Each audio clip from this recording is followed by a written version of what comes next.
भारत में लोकतंत्र की गौरवशाली परंपराएं। हर लोकतंत्र में पक्ष के साथ विपक्ष की भूमिका भी बेहद अहम। लोकतंत्र में विपक्ष जनता की आवाज उठाने का काम करती है, लेकिन आज देश में क्या हो रहा है? जनता की आवाज बुलंद करने वालों की आवाज को दबाया जा रहा है। दशकों से चली आ रही गौरवशाली परंपराओं को तोड़ा जा रहा है। सामान्य शिष्टाचार और प्रोटोकॉल का भी ध्यान नहीं रखा जा रहा है। विदेशी नेता जो आते हैं उनको विपक्षी नेताओं से मिलने से रोकने में सरकार लगी हुई है। नॉर्मली ट्रेडिशन होता है कि एलओपी के साथ जो भी बाहर से आते हैं उनकी मीटिंग होती है। ये वाजपेयी जी के टाइम होता था, मनमोहन सिंह जी के टाइम होता था, ये ट्रेडिशन रहा है। बट आजकल क्या होता है कि जो फॉरेन डिग्नेटरीज आते हैं या जब मैं कहीं बाहर जाता हूँ तो सरकार उनको सजेस्ट करती है कि एलओपी से नहीं मिलना चाहिए।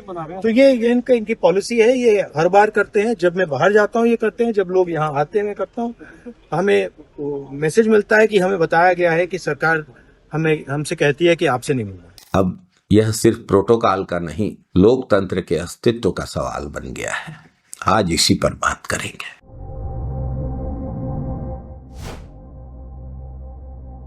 नमस्कार साथियों। रूस के राष्ट्रपति व्लादिमीर पुतिन भी भारत आए हुए थे। पूरे देश ने उनका स्वागत किया। रूस भारत का मित्र देश है।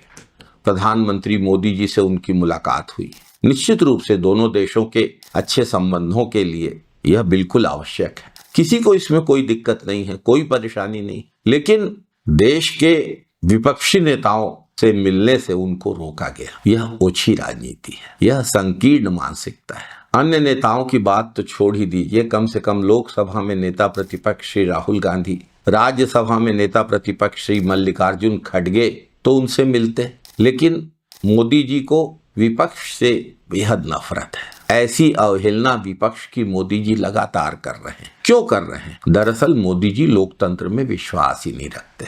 पहले जब कोई विदेशी राष्ट्राध्यक्ष भारत आता था, प्रधानमंत्री और राष्ट्रपति से मिलते थे। विपक्ष के नेताओं से भी उनको मिलवाया जाता था। 2004 में श्री अटल बिहारी वाजपेयी, बाद में मनमोहन सिंह जी के समय विदेशी मेहमानों से मुलाकातों में नेता प्रतिपक्ष को शामिल किया जाता था। एक संदेश जाता था कि सारे मतभेदों के बावजूद भारत में लोकतांत्रिक परंपराएं जीवित हैं। जहां देश का सवाल है वहां पक्ष और प्रतिपक्ष एक साथ है, कोई अंतर नहीं है।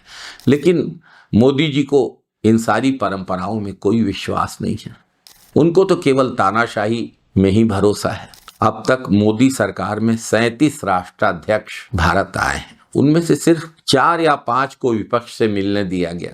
यह आपकी और हमारी आवाज को अंतर्राष्ट्रीय मंच में सुनने से रोकने की तरह है। विपक्ष सिर्फ विपक्ष नहीं है, वह देश की 65% आबादी का प्रतिनिधित्व करता है जो भारत में सरकार को वोट नहीं देती।